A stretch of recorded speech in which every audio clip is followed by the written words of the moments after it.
Hey, stop, tu roules sur le boulevard BD, ce manga est fait pour toi. Les Trois Mousquetaires, tome 1, d'Artagnan.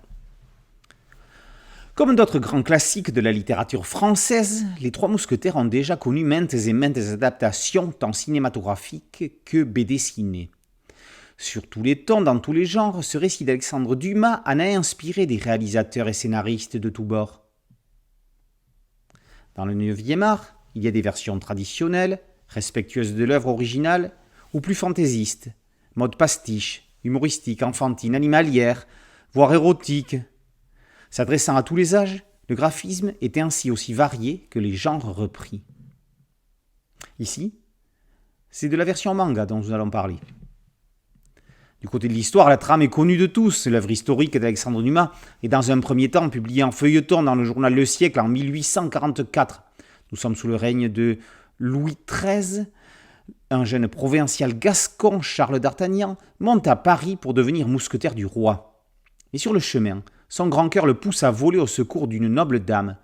Premier incident, et à peine arrivé à la capitale, il se met à dos 3 gentilshommes mousquetaires, Athos, Porthos et Aramis. Arrive alors Jussac et les gardes du cardinal, car les duels sont interdits. Après les avoir défaits, les 4 nouveaux amis fêtent leur victoire dans une taverne, scellant de la sorte leur amitié naissante.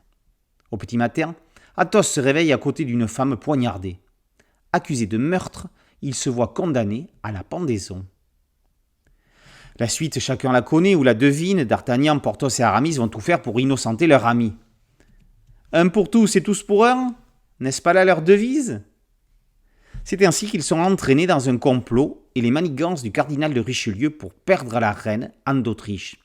Face à eux, les redoutables agents du cardinal, le comte de Rochefort et Milady de Winter, ne leur feront aucun cadeau.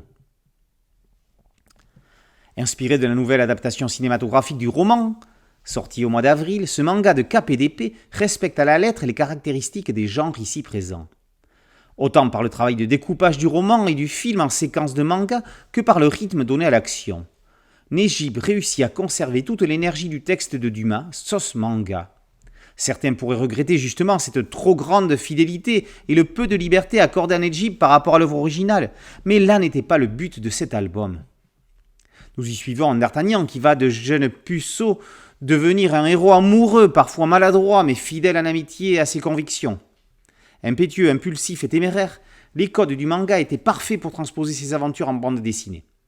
La pagination s'adapte idéalement à la violence des duels, combats, poursuites et autres scènes mouvementées, mais également à l'importance donnée aux sentiments et expressions faciales des personnages.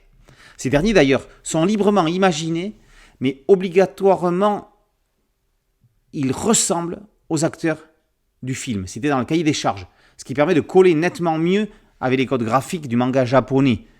Bien que ceci reste du manga à tendance européenne, donc un manfra ou global manga par certains éléments tels des décors des chevaux.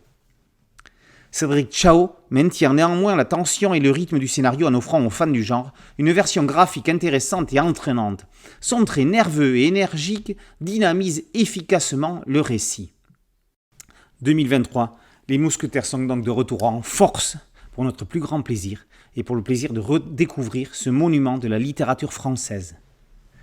Merci à mon ami Thierry Ligaud pour cette chronique. Boulevard BD, c'était un site dédié, un podcast audio et une chaîne YouTube. Merci de liker, de partager et de vous abonner. À très bientôt sur Boulevard BD. Ciao.